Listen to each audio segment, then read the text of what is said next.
Europe 1, il est 8h-5. Thomas Soto. Il y a des élections législatives demain mardi en Israël. Les sondages sont très serrés et bien malin qui peut dire ce matin qui du parti du Premier ministre sortant, Benjamin Netanyahou, ou de son opposition menée par l'Union sioniste du travailliste Isaac Herzog, accompagné de Tzipi Livni, l'emportera. Bonjour Danny Cohn-Bendit. Bonjour Thomas. Alors forcément, vu d'ici en France, on se dit que c'est le processus de paix ou ce qu'il en reste et les tensions internationales qui vont influencer le vote des électeurs israéliens.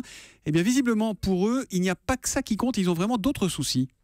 Effectivement Thomas, la société israélienne est, on peut dire, un peu schizophrénique. Alors d'un côté, vous avez les problèmes économiques et sociaux, et là, elle penche plutôt vers le centre-gauche et la gauche parce que ça va de plus en plus mal, la crise est de plus en plus intense, et donc une majorité des Israéliens voudrait changer de gouvernement, changer un peu d'orientation. C'est là-dessus que surfe donc cette union sioniste qui est plutôt du centre-gauche. Mais d'un autre côté, la même société ne croit plus dans le processus de paix, il ne croit plus les Palestiniens, à tort ou à raison, c'est un autre débat, et donc elle pencherait là plutôt pour la politique dure, intransigeante de la droite et de Netanyahou. Et c'est donc un peu entre les deux, mon cœur balance, que va se jouer les élections israéliennes demain. Alors elle peut être schizophrénique, la société israélienne, mais il faudra bien choisir un seul bulletin de vote demain.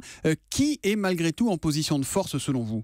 Alors, le centre-gauche est un peu devant, disons, on prévoit entre 26 et 24 sièges, alors que M. Netanyahou, on prévoit entre 20 et 22 sièges. Ils ont le nez devant, mais ça ne veut absolument rien dire. Oui, parce Pourquoi ? Parce qu'il y a 120 députés, et donc une coalition avec 3, 4, 5 partis. Donc, ça sera extrêmement difficile de trouver une majorité. Et là, il y a, si vous voulez, deux faiseurs de rois, ils sont au centre. Un, c'est un parti transfuge de M. Kalon, Moshe Kalon, un transfuge du parti Likoud. Il y a un autre centre un peu plus libéral de Yair Lapid, qui était avec le Likoud, c'est-à-dire avec Netanyahou, aux dernières élections, mais qui pourrait aller vers le centre-gauche. Bref, on n'en sait rien, et c'est là la différence. Mais la grande révélation de cette élection, c'est l'unité des Arabes israéliens qui ont fait une liste commune, soutenue par pas mal de personnalités de gauche juive en Israël, qui sera le troisième parti demain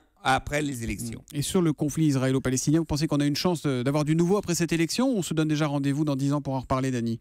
Alors, c'est là un peu. Si le centre-gauche arrive à trouver une majorité, il devra prouver qu'il a une solution pas seulement sur les problèmes économiques et sociaux, mais il devra prendre des initiatives, et je crois qu'il sera soutenu très fortement par les États-Unis et Obama, qui voudrait, avant son départ, faire avancer ce dossier. Et je crois que le centre-gauche en coalition sera la meilleure solution pour Obama, et c'est ce qu'espère en tout cas la Maison-Blanche aujourd'hui avant les élections. Barack Obama qui ne s'entend pas avec Benjamin Netanyahou, c'est une notoriété publique. En tout cas, l'élection de demain aura des conséquences sur toute la région et même bien au-delà. L'humeur de Dany tous les matins à 8h-5 sur Europe 1. Demain, Dany. À demain Thomas. Bonne journée.